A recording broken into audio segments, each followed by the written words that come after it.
আসানসোলের কালীপাহাড়ি অবস্থিত 19 নম্বর জাতীয় সড়কে ডাম্পারের ধাক্কায় রানীগঞ্জের দুই যুবকের মৃত্যু। শুক্রবার দুপুর 3টে নাগাদ মৃত দুই যুবক মোটরসাইকেল করে আসানসোল থেকে রানীগঞ্জে ফিরছিল, তখনই ঘটে গেল এই বিপত্তি। পরিস্থিতি সামাল দিতে তড়িঘড়ি ঘটনাস্থলে পৌঁছান আসানসোল নর্থ থানার ট্রাফিক ওসি এমডি আশরাফুল।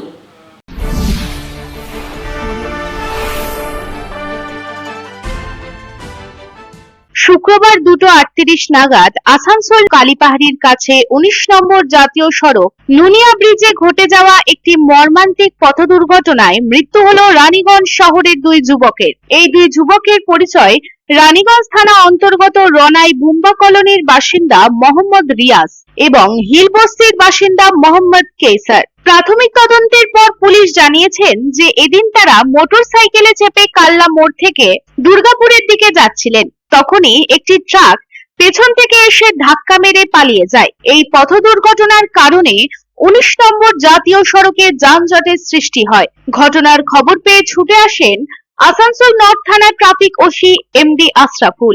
আহত দুই যুবককে আসানসোল জেলা হাসপাতালে পাঠানো হয়। সেখানে চিকিৎসকেরা তাদের মৃত বলে ঘোষণা করে। তবে এই দুর্ঘটনার পর ক্ষুব্ধ হয়ে ওঠেন পথচারীরা, কারণ তারা জানান প্রতিনিয়ত এমন ঘটনা ঘটে চলেছে কালীপাহাড়ি এলাকায়।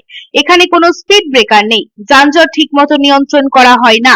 এছাড়াও এদিন তারা সিসিটিভি ক্যামেরা স্থাপনের দাবি জানায়। এই প্রসঙ্গে আসানসোল নর্থ থানার ট্রাফিক ওসি এমডি আশরাফুল জানান, তাদের মূলত হেলমেট ছিল না। হেলমেট না থাকলে এমন ঘটনা ঘটে। কমপক্ষে হেলমেট পরে গাড়ি চালাতে হবে।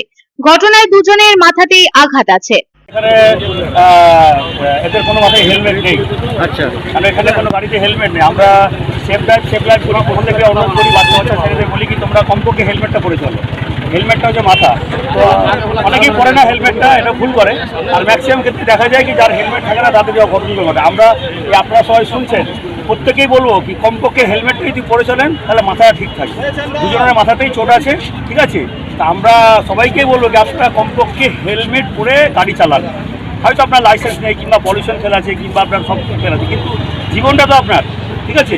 তো হেলমেট পরে আপনারা চালাবেন, এটা আমার রিকোয়েস্ট এবং অনুরোধ সকলকেই, জনগণকে এবং যারা মোটরসাইকেল চালাচ্ছেন তাদেরকে বলবো হেলমেট পরে অবশ্যই চলবে। আমি এই গাড়িটা এখন দেখলাম, সম্ভবত হেলমেট দেখতে পাইনি, কিন্তু আমি আগের থেকে বলবো তো প্রত্যেকে হেলমেট পরে চলবে, ঠিক আছে। অন্যদিকে এই প্রসঙ্গে এক পথচারী আনন্দ দাস জানান, আসানসোল থেকে আসার সময় দেখি দুজনেই পড়ে আছে। একটি বড় গাড়ি এসে তাদের ধাক্কা মারে। পুলিশ এসে তাদের রিকভারির ব্যবস্থা করেছে। আমি তো আসছিলাম আসানসোল দিক থেকে। আচ্ছা, তখন দেখছি দুজন পড়ে আছে, একটা বড় গাড়িতে মেরে গেছে, ঠিক আছে। আচ্ছা, এখন কিছু জানা যায়নি, তবে সঙ্গে পুলিশ এসছে। আচ্ছা, পুলিশে রাস্তা জ্যাম যেটা ছিল সেটা রিকভার করেছে পুলিশ সঙ্গে সঙ্গে। তো এরা কি বাইকে ছিল নাকি? দুজন বাইকে ছিল। হ্যাঁ, আমি আসার সঙ্গে দেখলাম দুজন পড়ে আছে। পড়ার সঙ্গে সঙ্গে আমি যখনই এলাম, আমার সঙ্গে আরেকজন ছিল, উনিও জাস্ট পুলিশে কল করছিলাম, তার আগে দেখছি পুলিশ এসে পৌঁছে। আসানসোল থেকে সন্তোষ মণ্ডলের রিপোর্ট, পাবলিক টাইমস।